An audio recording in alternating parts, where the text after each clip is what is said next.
Hello. Hi. Hey everyone. Oh, so many gorgeous faces. Hi. Thank you all so much for coming. How's everybody feeling? Yeah. Oh, sorry. How's everybody feeling?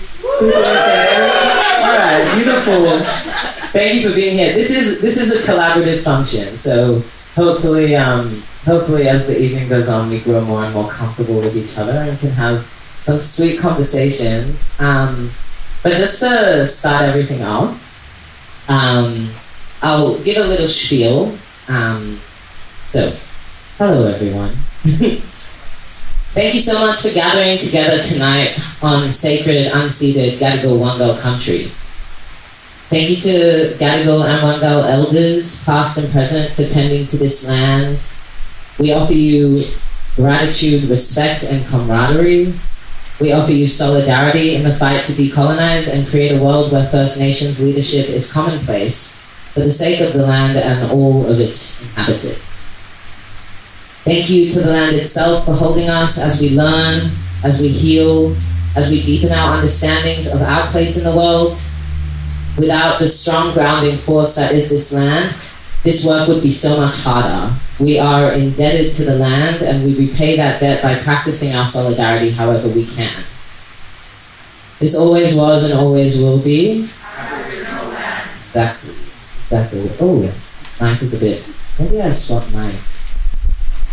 Yeah. Hello. Okay, cool. Thanks. I also want to say thank you to the Red Rattler, to Queen and Viv for relentlessly practicing community and ensuring that this space stays for us, by us.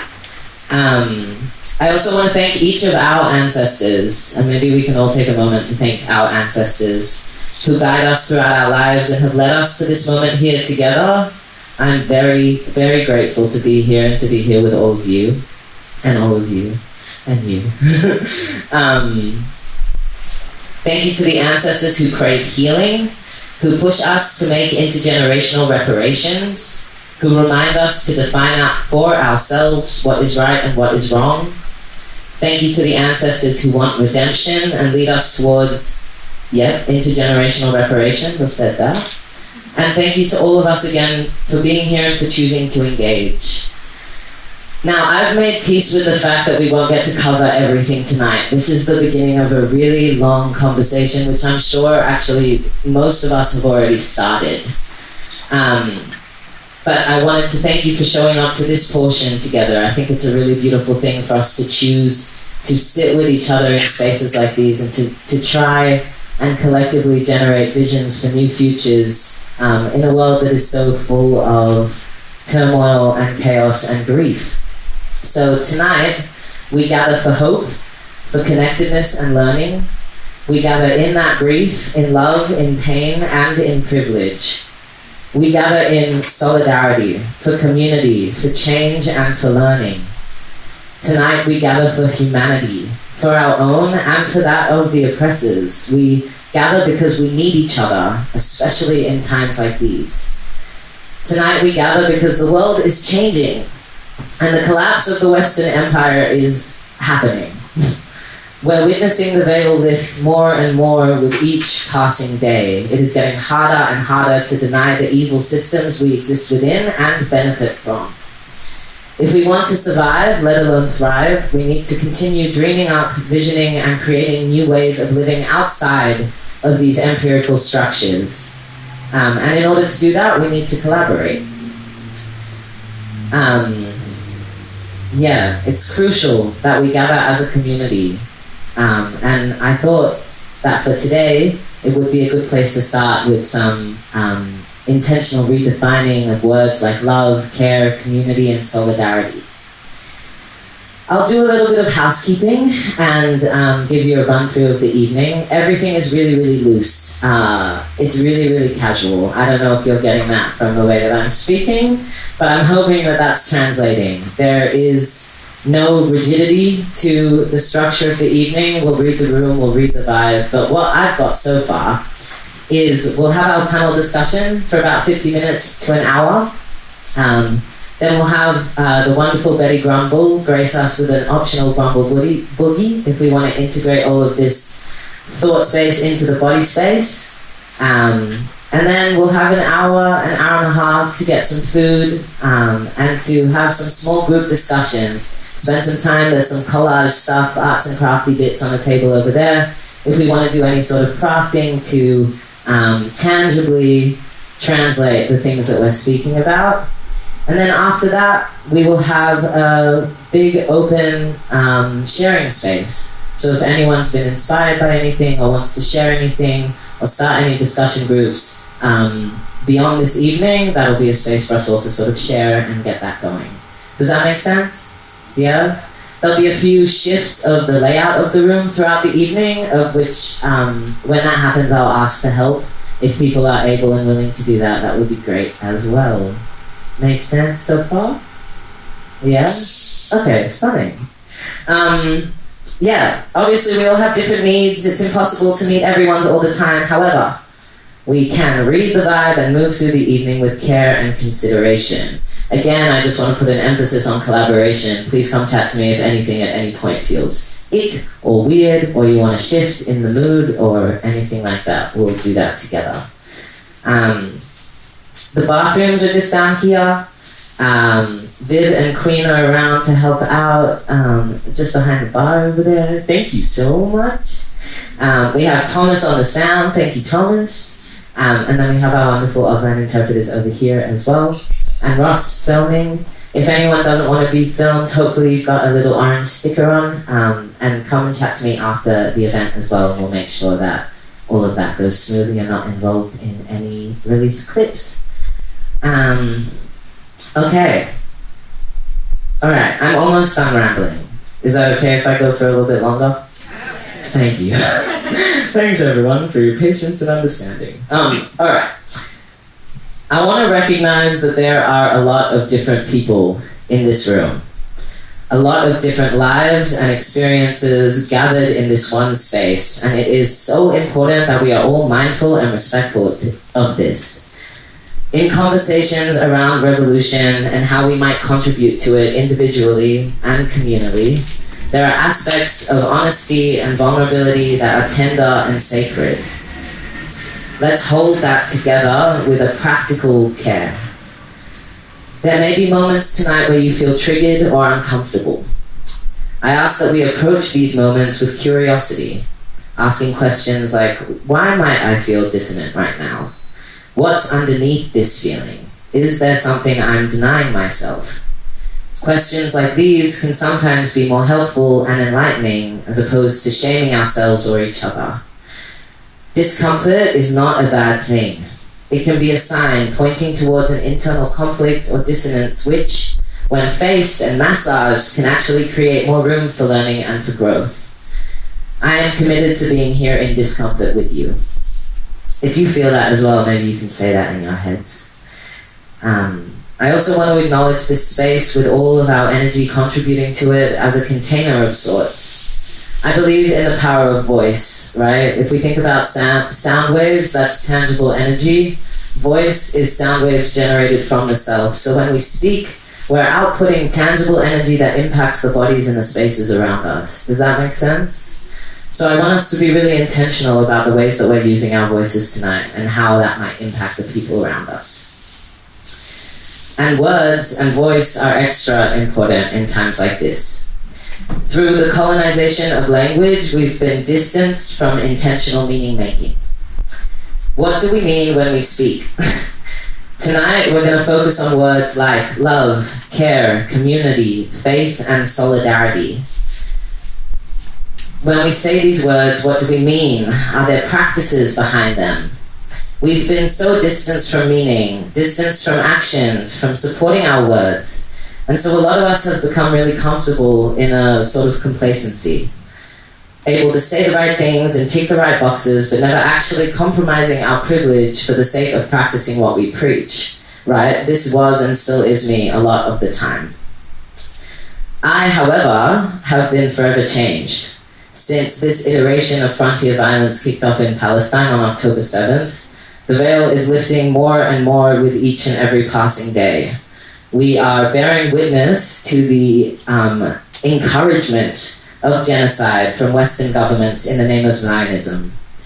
There is no denying the presence of empire anymore.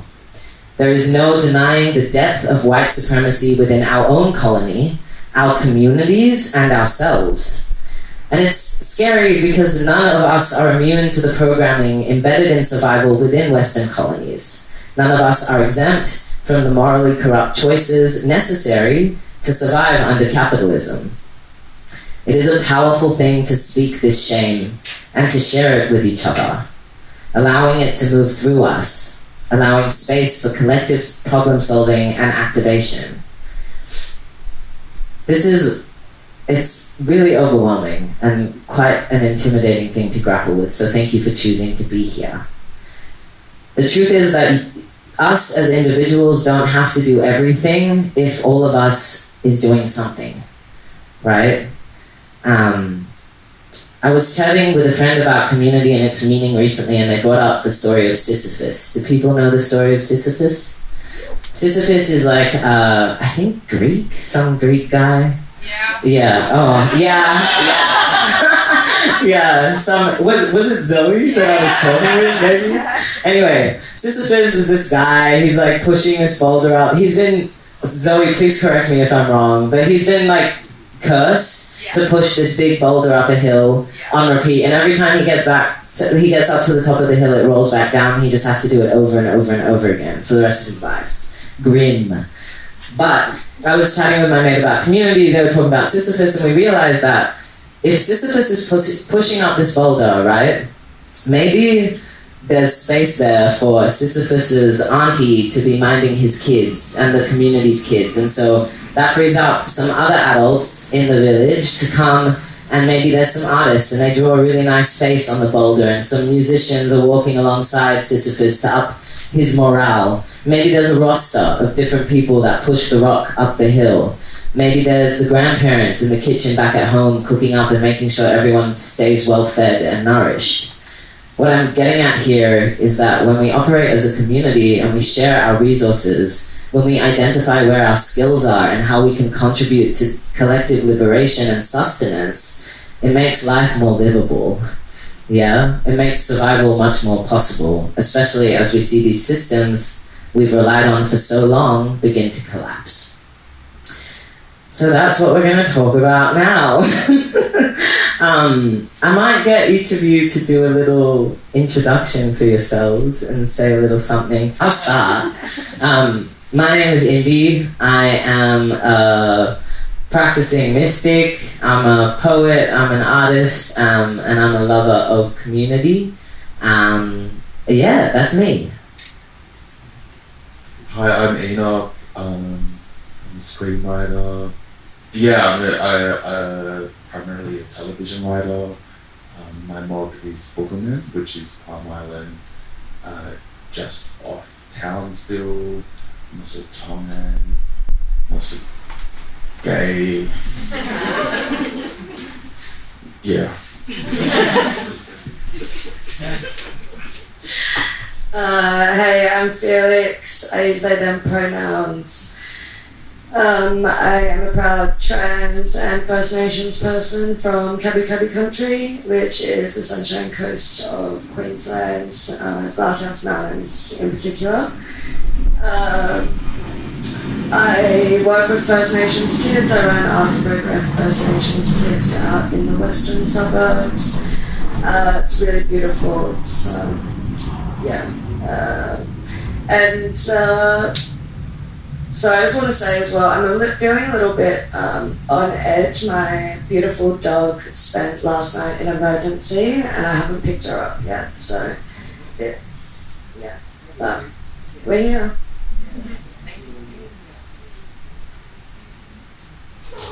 Hi, I'm Abdul. I'm 21. I'm an activist. I'm a student. I'm a scholar. You know, I'm a Bab, first and foremost. But before I'm a Bab, I'm a Palestinian, a quarter, a Lebanese and Moroccan. There's a lot going on, but yeah. Just thank you all for coming here. A big thank you to Imbi. for getting this all started. But yeah, I'm gonna pass this to Johnny. Oh. Hey, I'm Johnny. I'm a 53-year-old Tasmanian. I'm a community builder. I'm here because I love Imbi very much, and I hope I can contribute something good to the conversation. The other thing that is not recognized from what these people all just said about themselves, all of these people are incredibly inspiring to me. These are all people that I've looked up to for the ways that they move through the world. Is that a shock? Oh, don't be shocked. It's true. And I was really excited to get this collection of individuals up here for their difference in lived experience and also in art practice, but mostly because of the spaces they take up in community and the different conversations we've had over the past 2 months about everything going on. So, and also if anyone ever feels like they want to chime in with some extra bits to the conversation, just raise your hand and we can make that happen. But the first question that I wanted to ask you all is, what does community mean to you, and when/how did you find community?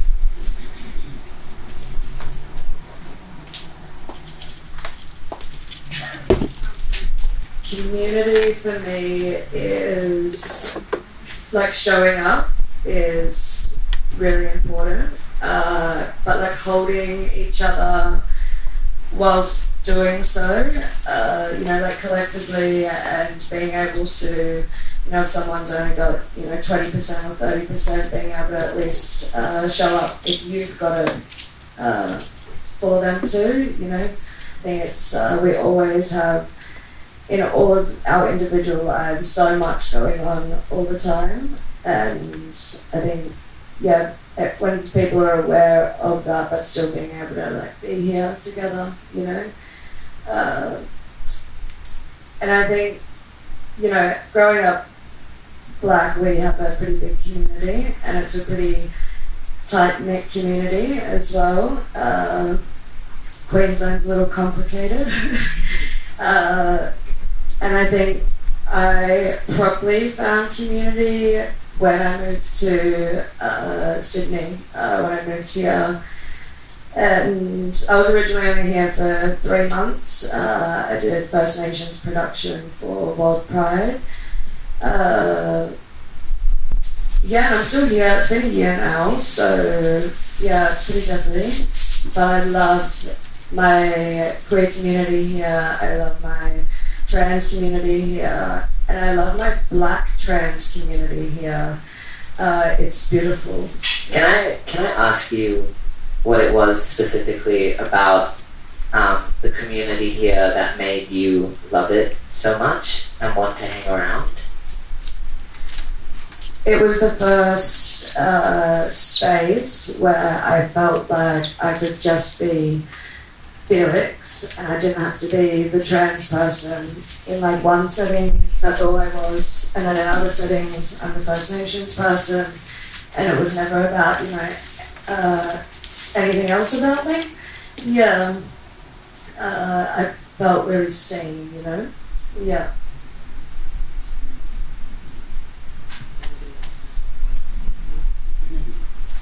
Community, I think, is just one of those. It's one of those big words, and it's hard to break down if you really want to sit there and like, what does this mean? It's head throbbing. It's a mind fuck, but it's important to define it in some way, shape, or form. I feel, and so community can be like a daya, like a village. It can be this right now. People within this theatre. Community can be, even the pricks who are across the road doing their lawn bowls. Community can exist in a negative and in a positive way as well. It can work to really uplift people out of quite difficult situations and allow them to prosper. Or it can, do the exact opposite. But it's how we harness the ability of community. That's the most important thing, I feel. Community is about listening. So that's why I was reluctant to pick up the mic, because, community also is about caring and sharing. I think it's a verb, because community is about doing rather than a place. I find community at this place, the Red Rattler, and I find community at the Bearded Tip. And that's problematic because it's a licensed venue and stuff like that, but at the same time it's always free. And showing up is a part of community. Yeah.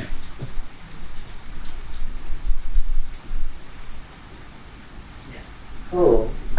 Well, perfect segue, because the next question is about care. And I want to highlight a few things that were said before as well, just around community being a practice and these things being, like community being something that needs to be maintained and nourished and contributed towards. I also think it's really interesting what you said, Abdul, about community having the possibility of being like sort of more of a toxic space. Yeah. Do you want to talk a little more on that? Or not? No, okay, let's focus on the positive. Focus on the positive. Let's keep it positive. Yeah, beautiful. We're not airing the shade. No, none of that. Yeah, great. But yeah, I do think that there's this sort of interdependence, right? Do people know when we say stuff like symbiotic relationships? Does that make sense to people? This idea of like we all feed off each other, you know? Not so much like I scratch your back, you scratch mine, but more like the clownfish in the anemone. So all those suckerfish that exist on the underbellies of sharks, and they swim around together all the time, and the fish clean the shark of the bacteria they get to eat, and the shark offers the fish protection, right? Community. Yeah.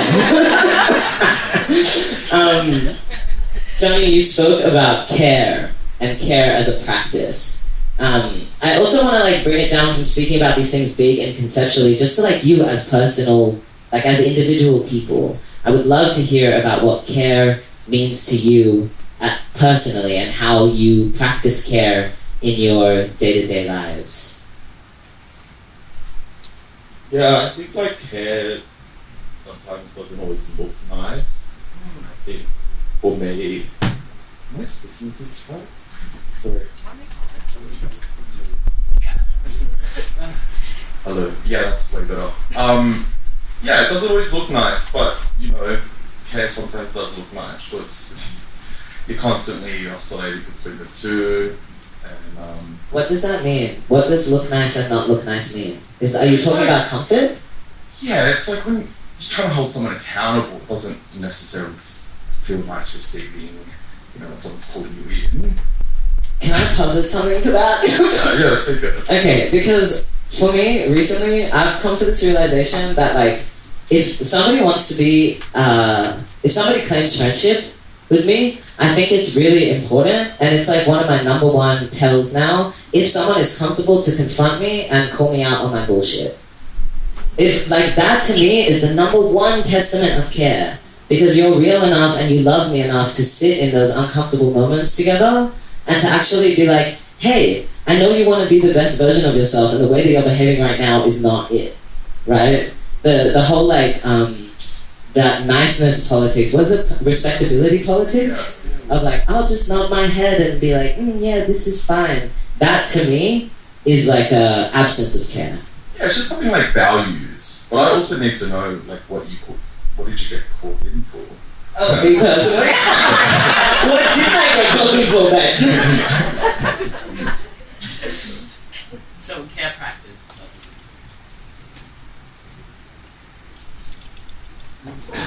I think it's queer people where have been othered and pushed down and abused from before we even, you know, were aware of our sexuality or anything like that. And having spaces like this and having forums like this is a moment where we can come together and go, okay, we share something that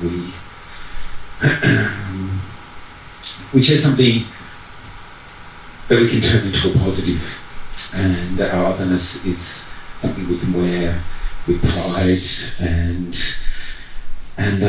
not be awful to each other, because there's enough out there, enough hateful, disgusting people who want to give us that to us anyway, that we can just show kindness and compassion for each other. Does anyone in the crowd have practices of care that they have been working on or developed or feel particularly passionate about? Think on it. Oh yeah. Breaking the fourth wall.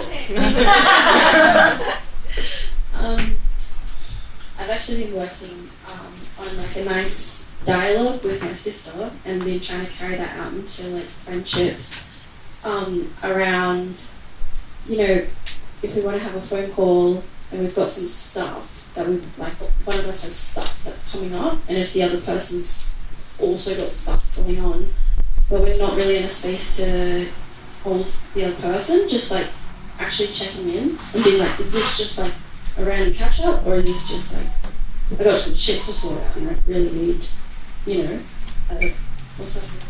Soundboard. And then another thing is like, if someone comes to me and says that they have something they want to share with me just because they're like got shit going on, I really try and practice. It's like, do you want advice or do you just want me to listen? Just because I hate unsolicited advice and I never want to be that person who's giving that.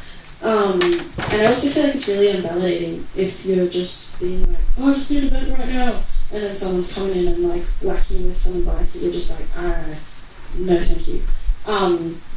So I just feel like starting that off and like bringing it into community, it can be really helpful to have super constructive conversations with people and really feel like you're holding each other and you're holding yourself whilst you're able to be emotionally available for someone else if they're going through shit. Love that, thank you. Also on that as well is once you ask and you know whether or not someone has capacity, then the rest of communities can step in and sort of carry the weight that you don't have capacity to carry, right? If your sister's like to you, we need to chat about something, and you're like, I can't do this right now, then your sister knows to reach out to someone else. Which hopefully, you know, those care webs and networks that we build within community can offer that support. Yeah. Yeah, I also think care as well is in like, you know, like the little things, like making someone like a cup of tea, or yeah, you know, just like showing up, or yeah, like it's in the little things too, you know. On a cup of tea, Gemma Collins once said, you give someone a cup of tea, it's like giving them a grand. No, but truly, it's the small things that do go a really, really long way. It had a point, y'all. Settle down. Don't get too rowdy yet. Save for Gumbo Boogie. Period. But yeah, just like food. Food is a really, really like important thing. Chicken soup if someone's feeling sick. That's how our grandparents, at least mine, would communicate to me through food. Like if my grandmother was pissed with me, or if I did something bad, she'd feed me chili. If I did something good, I'd get the whole fucking feast. But it's just like, you know. Next. Yeah, love that. Love that. Thank you all for sharing. Many different facets of care, right? Many different ways of practicing. And encouraging people also to consider their personal practices of care, to consider how they navigate that, how they offer care to the people around them. Alright, defining again, what does solidarity mean to you? In a time like this, it's impossible to have conversations around care, around love, around community without recognizing the differences in our lived experiences and the differences in how we're being impacted by the happenings in the world at the moment. And in the past, and inevitably in the future. So wondering how we show solidarity, what does solidarity mean to us within community settings? I feel like the most basic form of solidarity, especially in these times, is showing up. Whether it's virtually, if you're not able-bodied and you can't come in person, virtually sharing the posts, spreading awareness, having conversations, awkward, like tough conversations with family and friends, that goes a very, very long way. Merely opening a dialogue can do, so much. Of course, direct action is key in solidarity as well. If you really want that solidarity to go the extra mile, But it's not everyone's role. Of course, it's not for everyone to do direct action. Those who are able to do direct action and are willing should do it. Not everyone. Yeah. Echoing that, I think it's really important actually. The last few weeks have been particularly difficult with just general burnout, and also cultural burnout is a whole other type of burnout. But I came back from a weekend from helping my friends, and I ended up staying there for the night, and I had therapy in the lounge room, which was a beautiful session about how I've been feeling about being able to show up constantly.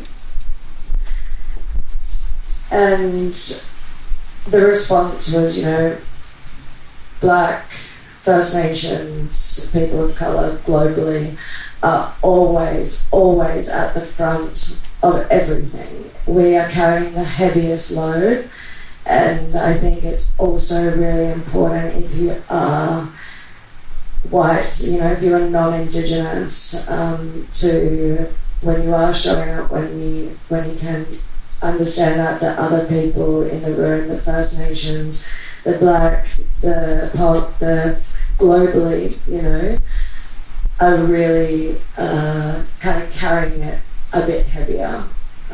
So I think that's really important as well. Yeah, I just want to sort of acknowledge what you just brought up with Matt.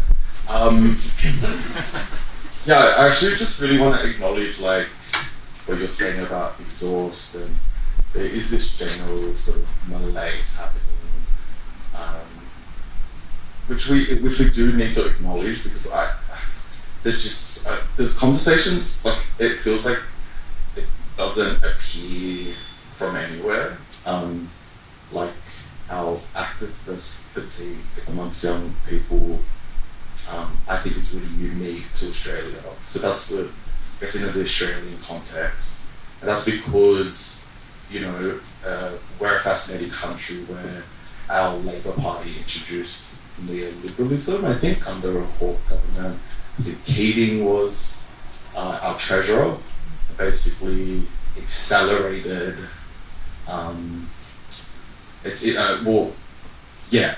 when you've got people like Margaret Thatcher and sort of President Reagan, these really intense conservatives, we're different. We're our Workers' Party introduced it. I've got to place this, so just run with me. And so there's this academic at UTS, Elizabeth Humphreys. She sort of references this Italian philosopher in the 1800s who speaks about what's the word, enrapment. And enrapment is when I guess the states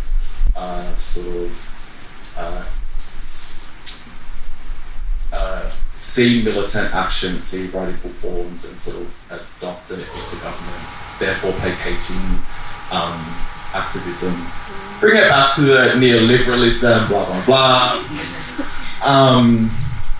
This is important to recognise, because what Labor has done has reduced a population of 50% of Australians have union representation, and now we only 13% of our workforce is union repped. So there are fundamental sort of realities which have exhausted, and that's because there is no structure around organising. And when things like this happen around the world, and things happen here in this country, it reveals active attempts at the hands of the Labour Party at disorganizing the population, de-radicalizing people, but sort of like feeding things through government policy, like the referendum, for example. Am I making sense? So, solidarity to me in this country, what I think is needed and urgent is militant voices, militant young voices, and sort of like really pushing them forward, because I'm worried that like we've just decided on an emotional sense that people just go through activist fatigue, and it's like, no, there's a structural answer there's a structural answer to that. Like it's not magical, just doesn't happen, and all of a sudden the youth are tired. You know, the people representing us have made active attempts at. What was the word I said in Rattler? Yeah, that one. But yeah, that was Antonio. What did I say? Antonio Girardi? Yeah, he's like 1800s, really hot. Google it. I love what you're saying. Yeah. I think that you touched on how this idea of like activist fatigue, right? Yeah. And that like that doesn't come from nowhere, and that there must be some kind of resolution to that. I wonder if one of the potential angles of resolving that is fortifying community and is creating new ways of sustaining each other. Yeah, I mean, it's like it's staying organized, and I mean, like, I'm sorry if there's any labels. Labor's incredibly flop, and they've like enacted some, I guess, like the worst sort of policies that Trump is even basing some on. You know, if there's like a record in history, which is when things get to let's ring out MPs, I start to question whether like, or like whether it's a lost cause and we should, you know, I don't know, getting freaky with it or something. Yeah. You know what I mean? Like, We also don't have the like knock back history of activism in the same way either, because we've never had extremist governments in terms of like Europe has or Latin America. Oh, John Howard would have been considered, you know, somewhat of an extremist government. No, Like no, extremist, like super no, extremist. he wasn't at all. I was a teenager then. I guess, like I'm saying, is the other side of what you're saying is then the revolutionary kickback is relative to the push of the government. Can we pass the and mic, that's please? the longitudinal communities that connect over time. So like, I spent a bunch of years like living in the American South, and the history of activism there created longitudinal communities. And I'm not saying we don't have them here, but we're much younger, smaller, and not as in younger colonized, like obviously country. And I'm just saying that I think it's a circle, like the government and the activism that comes, and how like you had Thatcherism and you had like that wasn't even that's necessarily that extreme. Can anyone extrapolate this in a way better way? I'm too anxious to. no, yeah, like, I get it, but I do definitely think, from my perspective, like, there is a placated youth, and like, Is it a placated youth though, or is it a disconnected youth? Yeah, like it's Because I feel like when we see each other and when we have connections to people that are all, you know, people that have a variety of lived experience, and we find a genuine sense of purpose in caring for them, then the motivation is like matter of fact. Maybe I'm projecting. Do people resonate with that? Do you feel like when you love someone and you care about them, like if there's a genuine connection there, you're more willing to like fight for them and to fight for? I don't want to dumb it down, but solidarity comes from the word solid, and when you say you do someone a solid, you stand up for them and you protect them and you're there for them, and that's what I see as solidarity. It's actually them being tough and being the support. Yeah. Yeah. All right. Oh yes. Hello. I just really am super interested in this activism activist fatigue, because I loved everything you were saying, and I was like following on. I'm also someone who, when I try to explain anything politics related to anyone, I just crash and burn. I'm just like, oh, I don't know enough about history.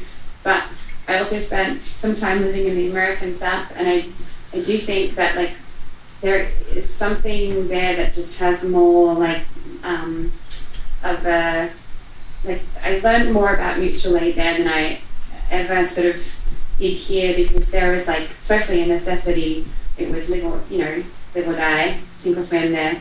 And I also think that I'm really interested in like, because the youth is being kind of like pegged right now as like, radicalized and virtue signaling, and like there's a lot of things that the media is trying to write off about the young generation coming up who are at these protests every week.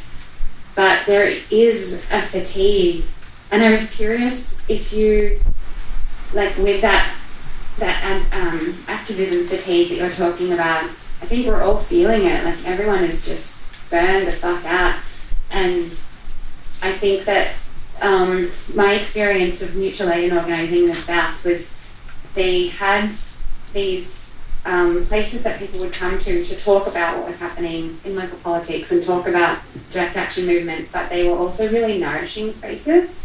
Like you'd go there and you'd have dinner, and this one particular group I was with, all of the men of the community would cook all of the meals all afternoon and then bring the meals, and they would serve, and everybody else, women and non-binary folks and everyone, would lead discussions, and it was always just these really nourishing spaces. So you were doing and talking about really heavy things, and people that were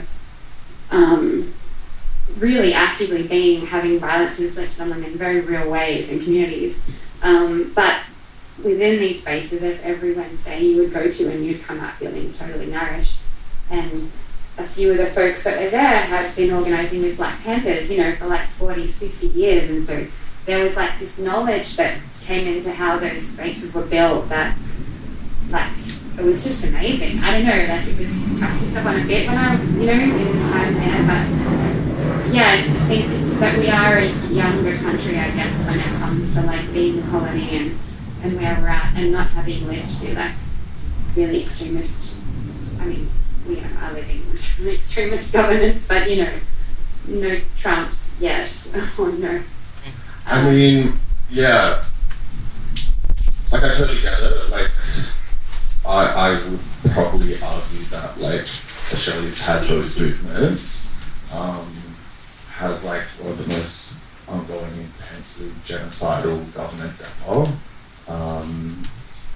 I think there are spaces. I guess the argument I was trying to make was that there's a systematic answer, and it's not just a generational tiredness that's sort of explained on TikTok.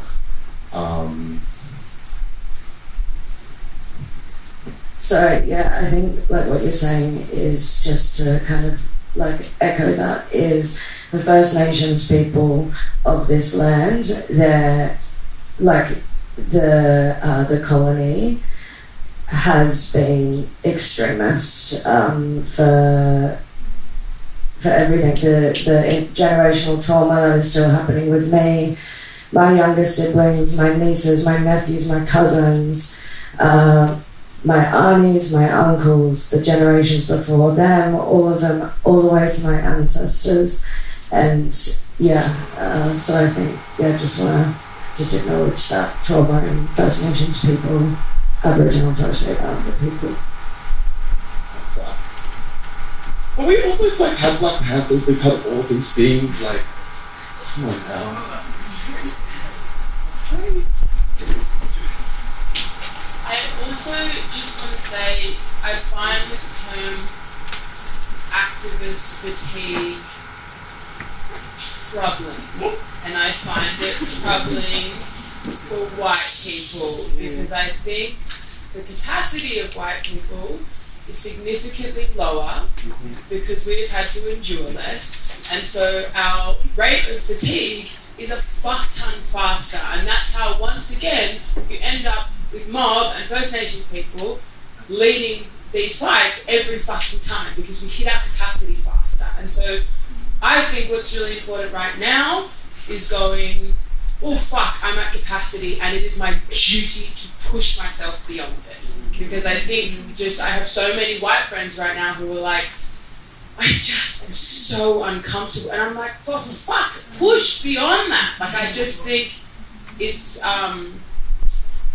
not a term I feel comfortable for me or any of my white friends using right now, to be quite frank.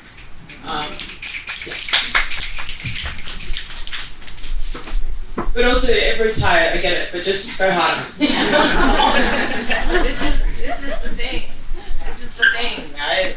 We're all aware, right? Obviously, people have capacities, and I back that 100%. I also want to take a moment to say thank you to you two for also helping us all remember and recognize whose land we're on and the struggles that have been going on here for, over 250 years. And the staunch fight of First Nations people that has been and is still happening. But on that whiteness and capacity, right? If there is that capacity, if there are those limits that people feel like they're reaching, I was talking with a few people about having like a white healing circle where white people can gather and like air that shit out together, right? And figure out ways to, you're laughing, but like really, like what happens there? Because it's been on the backs of black, brown, indigenous people for X amount of time to be pushing these fights and to be holding each other in and to be educating about care, right? It's anti-colonial to practice care. It's anti-colonial to practice community. That's what we're doing here. And that discomfort that some of us are feeling, this is the shit that we need to sit with.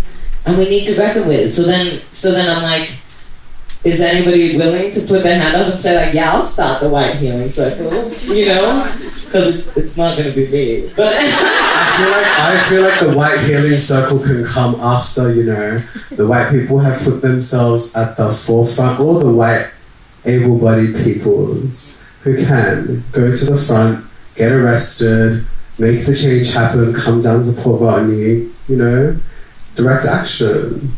If you are able-bodied,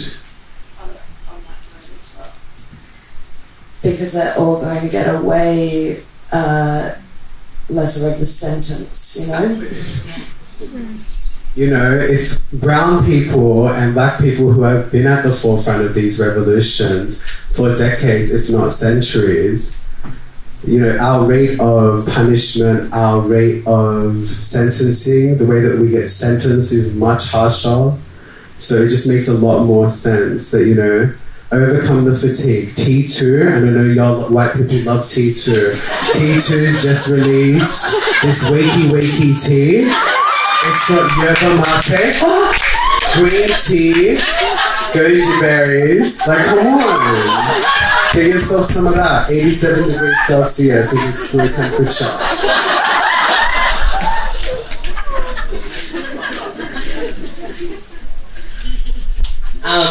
Okay, love this. Love what's happening here. Great. Let's keep that one in the noggin, because I'm wary of time. We've been doing this iteration of discussion for just about an hour now. How are people feeling? Good? Okay. Maybe we keep going for another 15 and I'll check in again, just because there's a few other bits that I really want to get onto. So if we're talking about burnout, right? If we're talking about coming up against walls to how we're practicing community, how we're engaging in activism. I was actually having an amazing conversation with you, Enoch, at the TIT the other week. As always, every time, amazing. And what we were speaking about was, I think it was maybe like a month ago, when I realized that I had lost faith. And I didn't feel like I didn't remember or know what I was fighting for, because I didn't have faith in humanity, and I didn't have faith in an end to the genocide in Palestine. I didn't have faith in the accomplishment of land back for indigenous peoples worldwide. I didn't have faith in the capacity and our capacity to bring down the Western Empire. And Enoch, you reminded me that faith is pivotal in movements of solidarity. Can you spiel a bit on that? And also would love to hear from any of you around faith and stuff. That's like the easy answer is like faith and hope. if you don't have those, why are you at the protest? It's like just kind of there. No, I get it. Like sometimes you feel absolutely godless, and you're like, or because I grew up really religious, I grew up Mormon. I think that impacted, I guess, like the way I organised and did my activism in my early 20s. But as I've gotten older, I totally I'm a firm believer that you cannot organise without the involvement of faith and religion. That's my opinion. Some people would say religion is not allowed in organising spaces. I would argue a bit boring. But yeah, faith's really important. Can I ask all of you what you would define as faith? Right now, there's no better definition of faith than the people of Gaza, I feel. Their dedication to their faith, for a state of, like a free state of Palestine. Touching on what Enoch was talking about, definitely, more religion in these organizing spaces would be amazing. But like not like keeping it secular, obviously, but having that notion of like faith within it. Yeah, at the heart of all these theologies, I guess, are like, you know, a better world.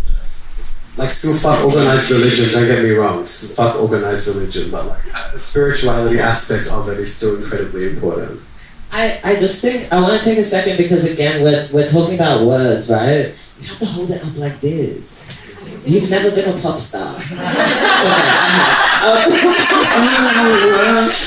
Yes. We were talking before about the way that the colony has co-opted language, right? And there are particular words and stuff that really trigger us in particular ways. I think religion and faith are some of the words that have been taken from us in that way. But now we hear religion, we might think about extremism. We might think about rigid ideologies. We might think about queerphobia, right?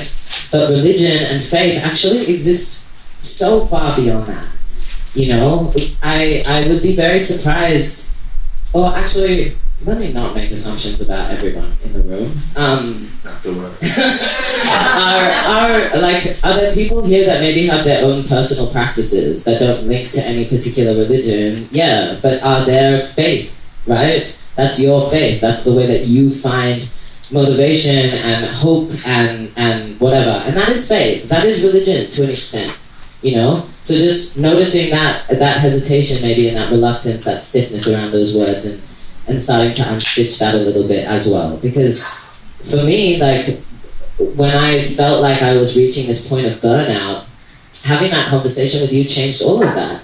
Because I remembered how important it is to like have the capacity to believe in the better. Totally. I think like we totally need to acknowledge like we've moved. You remember like in the early noughties, that sort of anti-globalization sort of activism, boycott Wall Street. It was all very like godless American like sort of activism. But I find like this like the past couple of years that has been kind of a huge vibe shift. I can't believe I said that. I feel 18 or something. A huge vibe shift where people are like embracing God in sort of like powerful ways. Like, you know, kind of want to be Jewish. Not that. You're welcome here.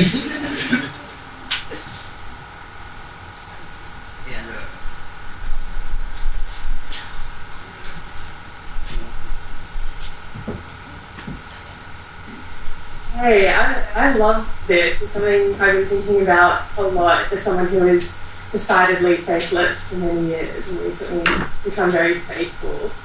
I think kind of one of the many terrible acts of deviousness of colonization has been the death of God.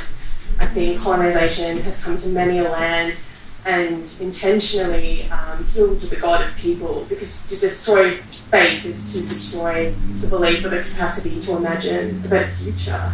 And I think when you talk about faith, Imbi and Enoch, it's the deep capacity to, it's like deep creativity, it's this deep imagination to believe in a world that you don't even know what it looks like yet, but to dig so deep to believe in a God in that way is what faith means in activism. But yeah, thank you. Beautiful. I didn't know that all week.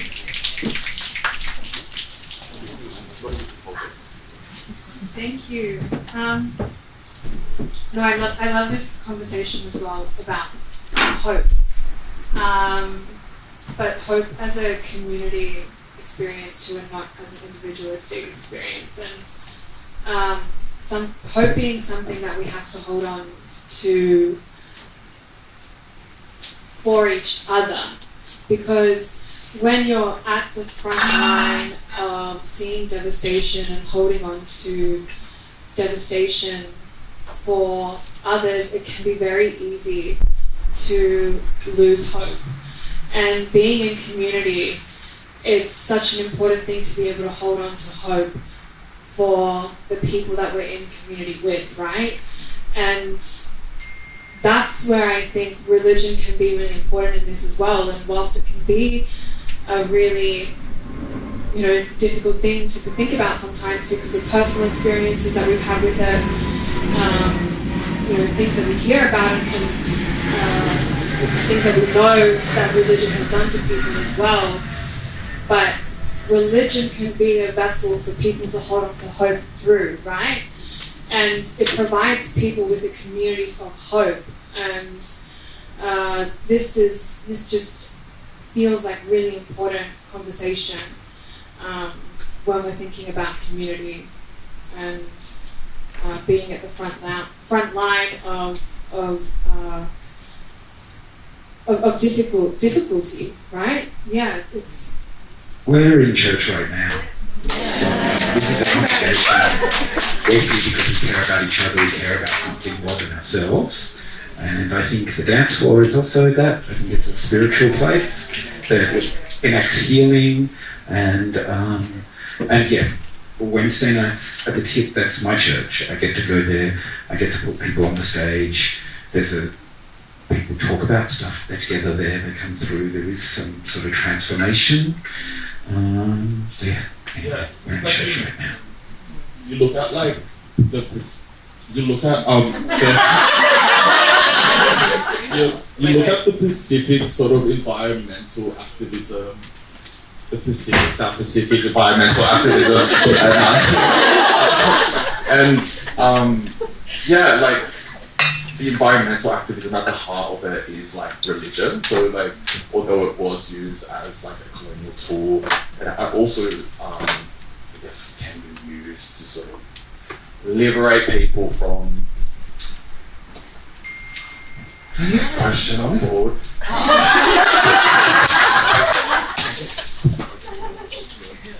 I just want to echo something you said, so keep saying that. Anyway, is what you're saying is like everyone has to have something to believe in, right? Like whatever that is, and like no shade to anyone for what it is that they believe in, whatever helps keep them going.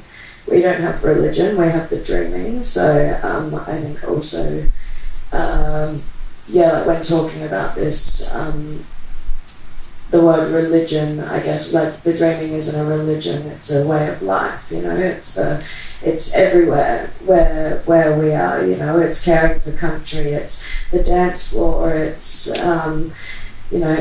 not sleeping and watching sunrise with your homies, it's in absolutely everything around us, but it's not a religion,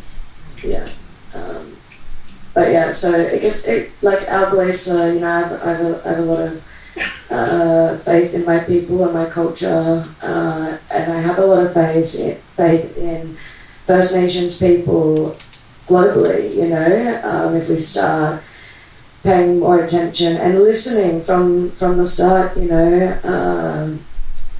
all of the things that we're kind of focusing on now, like those the really large things that are flooding all parts of social media, Gaza, they are Congo, they are Sudan, they are us here too, us mob here too. but these things are not recent things, you know. So I have faith that people are now paying attention. I have faith that people are starting to actually like give a genuine fuck, you know. And yeah, although there's a lot of things that are difficult to find faith in with the, you know, state that things are in, I think it's beneficial for me and helpful for me to remind myself of the good things I have faith in and sharing those too, in all of the, you know, I have faith in the small moments that I can just, you know, with my dog, you know, and just in that bubble, you know, and it's not saying I'm forgetting about everything that's happening in the world, but those things they recharge me, they give me faith that, you know, I can keep doing this and not... It's that sustaining actions of solidarity, sustaining the care practice, sustaining the activism through moments of faith, right? I'm only saying this because on my Uber here, my Uber driver was screaming at me about like religion and about faith, and I like had it put in. I'm like, sissy, look at me. And he's like, you need to come back to the religion, and I'm just like, now that this question has been raised, I'm like, he did have a valid point, other than his like insanity. He was like 5 times a day, all God or Allah tells us to do is pray. And that prayer can be in any form. You can just like put your head to the ground, do some fucking yoga, pray, just like affirm for what you want in the world, manifest for yourself these things. Like really, like if you want, you know, wealth, or you want a free Palestine, or you want whatever you want, just like ask for it to whatever. And really be true within yourself and in that space and in that time where you are kind of like praying. Yeah. But it's like more so just taking space and time away for yourself and only yourself. Yeah? I'll come give this to you. While you're doing that, I'm also quickly going to say something about intentional practice, right? Intentional time. For me, a huge part of faith is gratitude. And it's taking intentional time. Like, I don't think, after October 7th, I don't think for a month and a half I sat around and looked at how lucky I was and how privileged I was and reflected on that with gratitude instead of just shame and guilt. And looking at these things with shame and guilt immobilizes you. You can't do anything with that energy, right? But if you look at that, you recognize the shame and guilt, you see that as a channel to gratitude, and then you're like, how do I redistribute this? How do I disseminate this privilege? How do I, you know, share this with the people I love and care about, and, you know, the communities beyond that, broader and broader and broader? I think that could be a really activating aspect of faith. Okay. I wanted to circle back to the idea of like atheism, and I'm paraphrasing the hell out of paraphrasing, but I saw this video of someone making the point that like the idea of atheism and completely shutting off like there is no nothing, there is no anything, is like the complete peak of white privilege. Because what do you mean you don't even want to think about maybe there's something better out there? Because it's like, it just shows that they've never been through a position where they've been through such shit that they're like, please let there be something. They've never had to seek like spiritual healing. And I also wanted to talk about like, I guess, some stuff that still triggers me to this day, like, and I'm still working through it, is like, just what we were talking about, like you were talking about earlier about religion, like just hearing the word religion. I come from a country, I'm from Iran, and as of right now, it's called the Islamic Republic of Iran, and like, I am so like, I'm like, hold on, let me find my words really quickly. Okay, because people who look like me, people who are queer and trans, are no question killed by the government. I'm like, I feel personally like everyone, I love everyone who does whatever they want.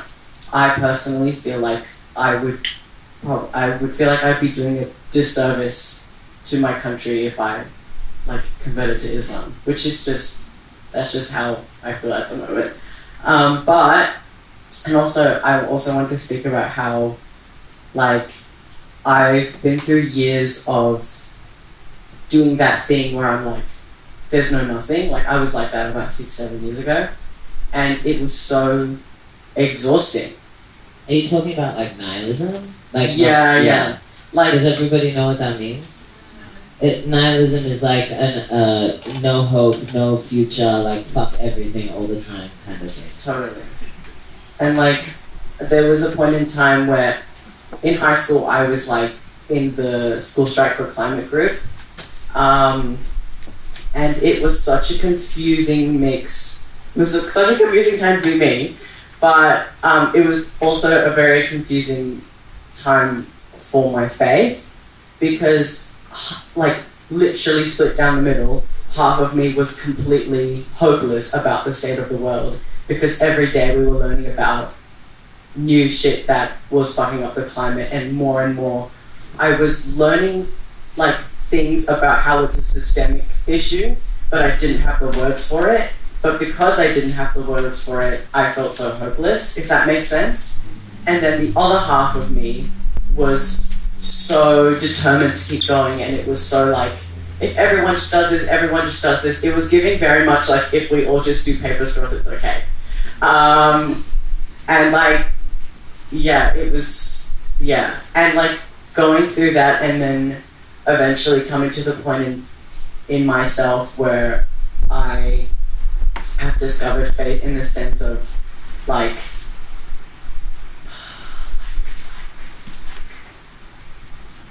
not where okay, hold on.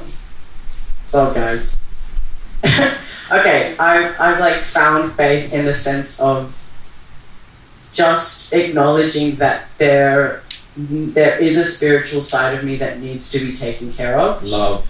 Thank you. And ignoring it is not just doing myself a disservice, it's actively putting myself in harm. Bully. Thank What's you. your name? Solaris. Thanks so much for sharing. Thank you. My pronouns are he, him, BT dubs. Thank you. Yeah, love. Thank you. Was there? Yeah.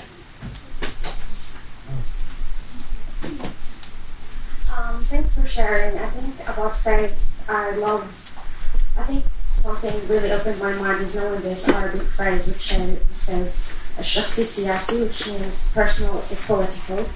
And I feel everyone's, especially in our age and our days, everything is politicized very much, and even our faith. The extremist religion faces we see now, it's only serving political agendas. It's not for the people. It's not for to the people. I'm also from Swana region, and unfortunately they're at the moment very famous of imprisoning people just for having free mind. And nowadays they even imprison some of the scholars that are looking into their religion, and it's literally like you're in prison if you're trans, you're in prison if you're queer, you're in prison if you're religious, because they politicize that. If you don't work like a effing hamster in the wheel and give us the last thing, which is the last result, which is, just work, be individual, and this is just like separating us, and our faith is personal, and our personal experience is political, because the political is also, everything is happening to kinda put us like a sheep, like a way how we can move together to serve the bigger picture, which unfortunately, harms the environment, harms First Nations, harms everybody, and even like quote unquote white people. I'm sure like you are also like really, how to say that, because there is dividation now. There is also like this, conversation we're having just because of this political view that's sitting in a imaginative cloud above us where we can just sit down in the bus and be like, hi, how are you? And how you feel today? And laugh or do something, just be silly in a way. And that's radical and that's change. Yes. Thank you. White people are mad. What? What did you say? Okay. Amazing. Faith. Big. Lots. Yeah? We'll get back to that. How's everybody feeling? It's 7:13. How are you? Wait. You need a cigarette. Cigarette?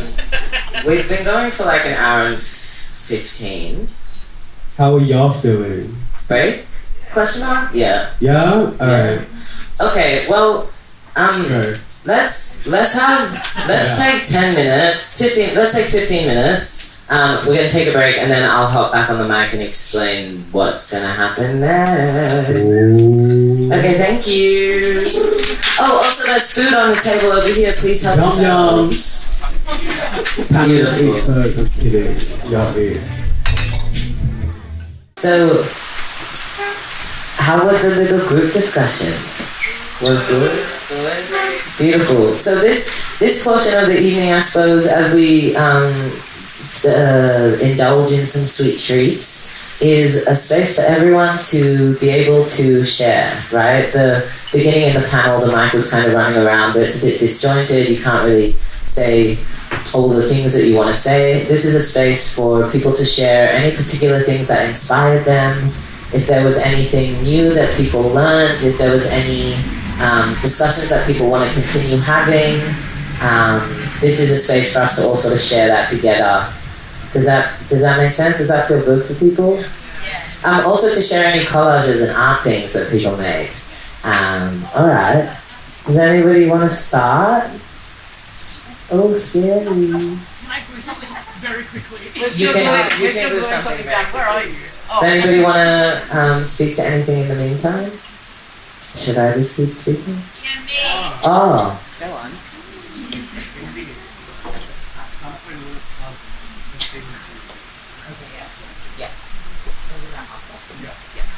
Oh, actually, let's do it again. Yeah. Hi everyone. I'm Monique, and I'm Imbi and Shu's mum. Yay! And I just want to say, you said the word inspired before. I'm inspired just by being in the presence of all of you. And we used the word faith before. And I have faith in all of you.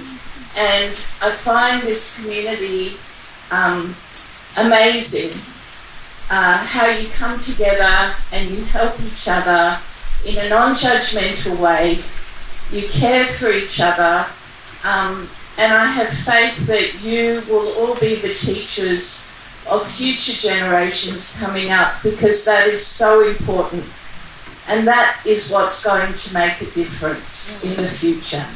Yeah. And thank you. Imbi said to me, you're not going to go on the microphone and say that you, because I said I was feeling all warm and fuzzy, like I always do when I come to these things. But I'm just so good as a mum, speaking as a mum, to see my two kids embraced by such extraordinary people, and yeah, I think it's wonderful. Bless.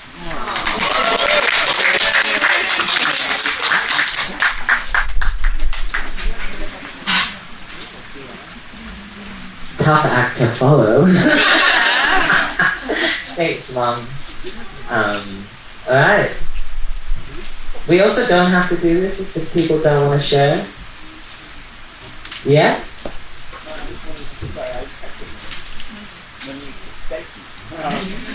Thank you, Monique, for all of that, because I feel like one of the tenets of any good community is the wisdom and guidance of someone who is older and wiser and knows things we don't yet about how to navigate what we're going through. And you've clearly done a very good job at doing that with your kids in the spaces they create. So, thank you. I think that we all sit in silence there just wanting to thank you, because we feel very seen and we appreciate that. Yay! Cute. Anybody? Yeah.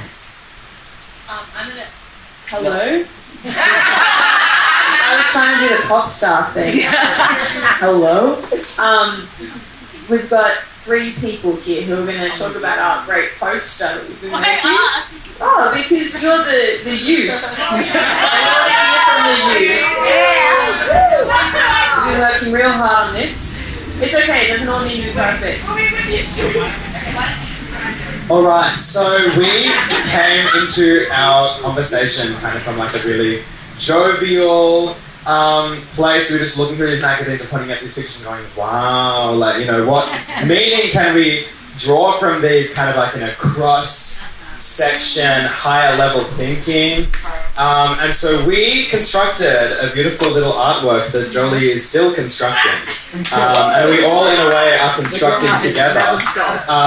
Wait, do you want to hold it up and then you talk? Why don't you guys hold up in the middle and rotate slowly like a rotisserie chicken? And everyone can see. There are 3 sections to our artwork, which I can fantastic. We start. No more. Our first section on the leftmost side of our artwork is called Pig City. Maybe where we are now. It's interesting to note that that's where we could find the most pictures for in all these magazines. Oh, so the raccoon is in the middle of the first section and the second section. That raccoon is finding sustenance. That raccoon is looking for a little cookie that's going to help them on their journey to section number 2. Why wait? Wait, I'll say you talk about it. Okay, so to really sum it up, section 1 is thumbs down, this is where we are. Section 2 is this is where we are getting to about community and finding out the importance of solidarity and being awesome sauce. And then the third section, which I think the biggest part of it is a giant cutout that says Riz, unfortunately, but I cut it out, so I guess it's my fault. But the third section is representing where we're going / where we want to be headed, what we want the world to look like, etc., etc. My favorite part of the third section is there's a quote, and it says something along the lines of like, thank you, doomed eternally to wars, absolutely not. And I felt like I felt that. Yeah. Do you want to like describe what's on the Yeah, okay, so further, like left section, Pig City, we've got a cutout of the Shell logo, McDonald's, the American Dream, Suburbia, Walmart, Urban Sprawl, a very straight looking guy holding a big fish, and two straight men holding fish, and we've also got a cutout of a bunch of office workers, and it kind of like goes into the distance because they all look exactly the same. Okay, Claude. The second, I need to know what people need to see. The second section in the middle it says "Why wait?" Hence what the hell is this section? Someone talk about. So there's a little raccoon finding something. That's my favorite bit. And there's something that says "Faced with rebels and refugees," which I also loved. And then in the last section, it says, "What does the future hold?" And it's revolution, sharing joy, dreams, watching awe, celebrating of the world, and a bunch of pictures of plants. And then Jack drew something that's a thank you buddy. And then I put joy is resistance, love is resistance.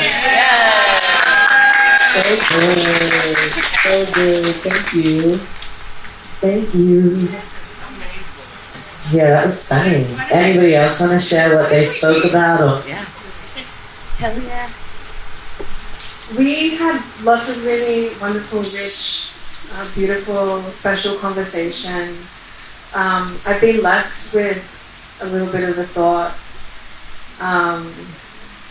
that we didn't get to speak on too much more because we had to wrap up. And I didn't catch your name, but yeah. You brought up around systems of obligation in community. And when we think about, an example of we have to take care of the elderly, the elders in the community, and what does that look like? And this might be, maybe a question to go away with, might be something that we don't have time for right now, and something just to sit on and think about. But what does it look like in community when we have to take care of people that maybe we don't feel that love and care for? That maybe bring up discomfort in us. And there is obligation as a community member to care for those others in community, even in times when it's discomforting. I'm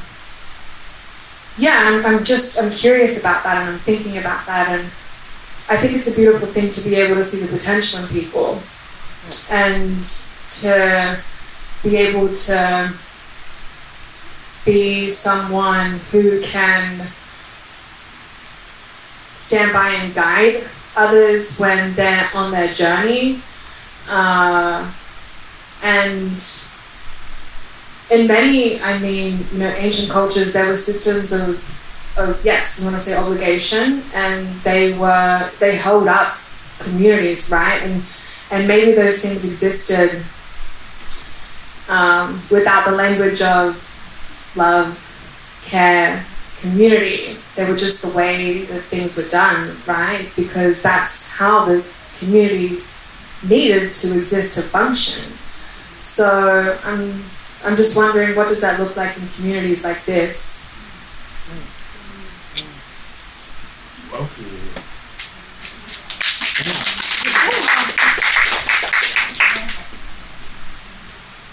Anyone else have thought? Things to share? Yeah, that just made me think about the way my mother enacted care in her community. So we're Aboriginal, and we had this really racist older neighbour where I grew up in Cairns. And after his wife passed away, my mum would cook him food, and would articulate that as just what you do. And I'm really grateful for that lesson. And so I guess one of the things that I'll just reflect real quick on is the idea that, or rather, maybe a caution about this overemphasis on love, because love obviously exists in the abstract, and we can say that my mum's love for the world and all of humanity was behind that act of care, but also we don't really need to do that. It was just what you did in response to someone else's humanity, and she didn't need to love him. And in fact, asking her to love him, a racist, is not caring. So that's just one thing that I don't think, but I'm really grateful for that, the surface memory. And then the other thing that I just wanted to kind of reflect on that our group talked about was how some of these conversations inflect with the concept of decolonization. And have only kind of amorphous thoughts around that, but basically, I suppose I see decolonization, and I'd be super interested or keen to chat to other mob around this, because I don't have time to kind of fully put this with all the caveats that are necessary. But I understand decolonization as something that is a collaborative project with everyone, and I, as a First Nations person, am not decolonizing just for myself or my immediate First Nations community, but all of the people whom I love, many of whom are not Aboriginal. And the future that I and all of us are working towards is one where none of us are subjected to the state or prisons or violence or borders. And so, I guess I just want to kind of throw out the word decolonization and get us to think about that in terms of some of these other ideas that we've been talking about. Yeah, I love that. And something that made me think about as well is the way that in the beginning in the panel conversation we were talking about decolonizing language and finding new meanings for words like love, care, community, solidarity, and faith, right? And I think exactly what you were saying around like decentering that word love, I think that's really powerful. I hadn't considered that before. But I also think there are multiple different angles that we can take in that sort of conversation. We can decenter the word love, we can also deepen and shift our understanding of the word love. And when thinking about that, I also had this thought that's like, something that I wrote in the little write-up about this was that we're not trying to find answers here. There are no consistent answers. I read this book called Joyful Militancy, and one of the things that they speak about is this concept of rigid ideology, right? And if you have a rigid ideology, an unchanging way of seeing the world, you have already fallen into empire.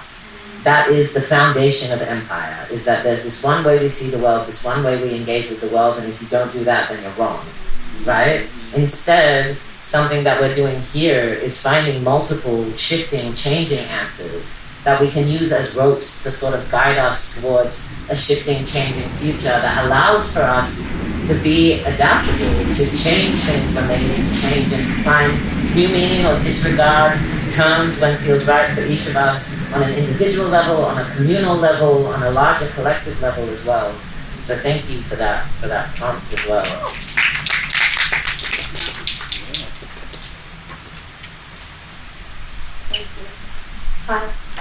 When I think about the word decolonization, I found like my mind always directs me to the work of Edward Said, a Palestinian author, scholar, and a legend. May his soul rest in peace. The way that he explained the Orientalist idea of the colonial systems and how they were based on other and us and me and you, blah blah blah, this and that, and it's all based on a avatar, like a material avatar. And then I feel like this resonates with me in my life as well, because I was brought up to see the different lives that lies between us, and I feel like it really sent me crazy just saying, oh, they're different, I'm different, blah blah blah. It just goes in a circle of like, you focus in like, oh, there's a saying in Arabic, it says like, I'm pointing at the moon and you're looking at my finger. And I think like it's all yeah, anyway. So yeah, I think we're literally just looking at some random finger and we're not looking at the moon. Yes. We're not realizing that we need to connect with nature as well. Yeah. And the colonialistic systems just, build all of this structure that is not good for our souls, neither for the environment, and us being so isolated on that, it makes it easier to kind of divide us, because like if you are a person, you'll be prone to be more vulnerable for bigger systematic oppressions. And that's why, I remember, I read something that, like, the Canadian dog doesn't want community because they're afraid. So, random, but, I was thinking, growing up, I always wanted to be the first whatever person, because Canadians always tell you, look at this 6-year-old, have a book already, the first person to do this. I'm like, okay, can I not grow up already? Can I do something? Productivity, and after that you just lose yourself and feel shit about yourself and always shameful, and we shouldn't be that. We're literally here just to be and discover and in a way heal what happened to our ancestors. Doesn't matter where your ancestor comes from. There's no me and you, us and me, I and us or whatever, us and others. There is more of we have the duty as individual to look within and see what I'm lacking. And we were talking with our group about people who is silence during these times. And I'm thinking, since everything started, I saw the silence and I felt this is energy. I'm literally having my energy towards them, being angry at people where there's a genocide happening, how about we reflect that and be like, how about we celebrate the people who are out there and celebrate ourselves for being brave and also giving ourselves like the pat on the shoulder. I know it's might be the bare minimum, but also like because it's more multiplies, right? Once you celebrate somebody, even a kid, they're gonna do it again. They're gonna do it again. This is how like our nature. So I feel it's a waste of time, personally, for me, looking at every story, like, with the memes, and I'm like, oh, why are you not? I'm like, okay, you know what? I hope you find the peace. I hope you find the understanding of yourself, because it takes a lot of courage, and it takes a lot of hurt to look within and be like, why am I not acting, right? Because, like, this is actually, for me, and plus time really freed us, this is actually the time that we look inside and be like, oh, why did this, change something in me? Okay, this is an opportunity for me to look inward and heal myself, because like it's an individual duty, but also like you don't have to have this burden on you. You can always live in community, family, chosen family, and be like, okay, and also being open to criticism from other people and not having your ego being in the way and being like, because ego was structured and like it's a balloon, and it was like inflated with air by the colonialistic and capitalistic system that makes us always want to fight when we can just collab and collab. Like, why we're jealous? Like, why do we want to compare and fight? So I think I would say the last thing, which is consistency, the key. Thank you, Imbi, for holding the space. It's really important. Thanks for everyone sharing, coming. And consistency is the key. Continue speaking about that. Even with yourself, with your head, you're like, I'm waking up today and choosing to decolonize myself. Yay! I celebrate that, because you gotta do it. And that's it.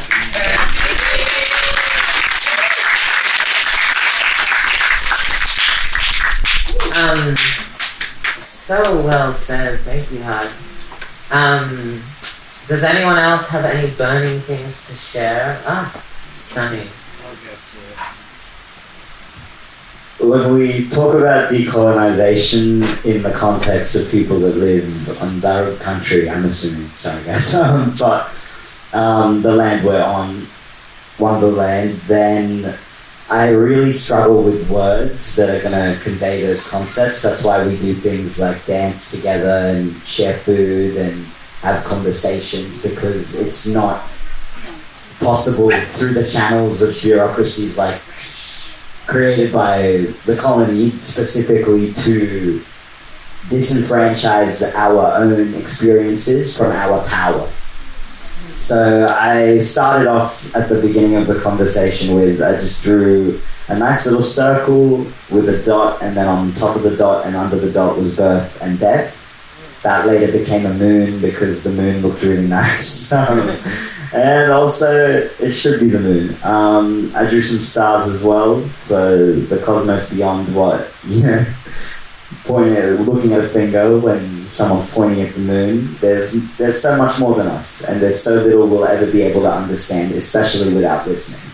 So I always start drawings like this with something like a river that flows into more creeks and streams that feed plants and other life, and then it'll always come back to a tree. It'll always come back to a tree, and then roots for the tree, and then the grass roots around it that sustain the life. And so near the bottom, at the very bottom, I wrote, and I posed in our group discussion, what do we owe each other? When we were talking about decolonizing, it's very hard under these conditions to understand truly what we owe the people around us without overextending ourselves. And so above that I wrote, burnout equals uneven distribution of labor and resources, and at the core of the trunk of the tree, where we all are coming together now to create the future and decide where this is going to go and where we're intentionally putting our energy and our emotions. Then I put sharing resources and labor, because that's where we are right now. That's what we're doing. We've all come on our own journeys, and we have created our own space for our own labor and resources, and now we are coming together and we're exchanging that. That's incredible. So at the bottom, on the side that I used to deconstruct colonial stuff, then the very bottom had gathering / conversing, what we're doing right now. Above that, it had embracing our emotions. I just filled this in as we continue talking. Then above that, above embracing our emotions, embracing ourselves, our full selves, and the space we're allowed to take up. Because only when you can do that for yourself can you truly do that to another person without falling into codependence or, you know, things that will lead to toxicity and lead to resentment and lead to unhealthy relationships that erode community structures. So above that, embracing each other, and then once we embrace each other and embrace ourselves, we can trust ourselves. We can trust that we were able to, you know, find that place for ourselves in the world, and then we can trust each other, listen to and acknowledge each other, and that brings us to this important part we're at here, which is sharing safe space. And then above that, creating our own safe spaces wherever we go in our communities, and then protecting those safe spaces, because until we protect them, until we create mechanisms of community safety, of walking your mates home, texting, hey, I got home safe, all this and that, until we have that, then there's a lot that we don't understand before we can reach a point where we can actually stop black deaths in custody, because let's be honest, we can, it's not necessary. And they have also weakened their own structures over time to, you know, make their colonialism more insidious, and we can use that. We do not have to spill another drop of blood. No one has to go into jails and get fucking beat. No one. No one has to die under this system anymore. Not me and not anyone in this room. And it's really difficult to acknowledge that, because I know we have all lost a lot to get here. But we will not waste that energy. We will not waste the energy of our ancestors, and we will use that for our fucking descendants.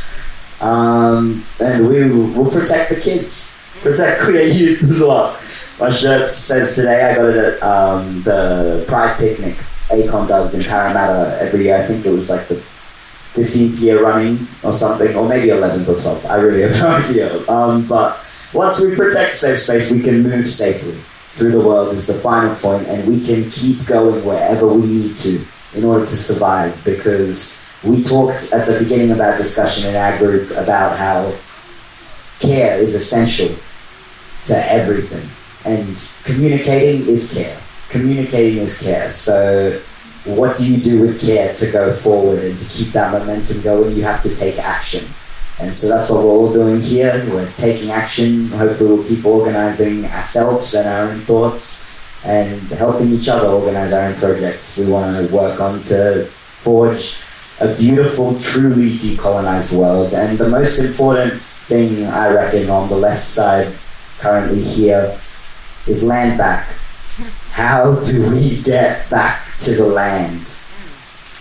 Bimel and Diora are two words that are used in vogue. I'm not mob, I don't know much, but also it's our responsibility as settlers on this land to try and to talk to people who are willing to teach us.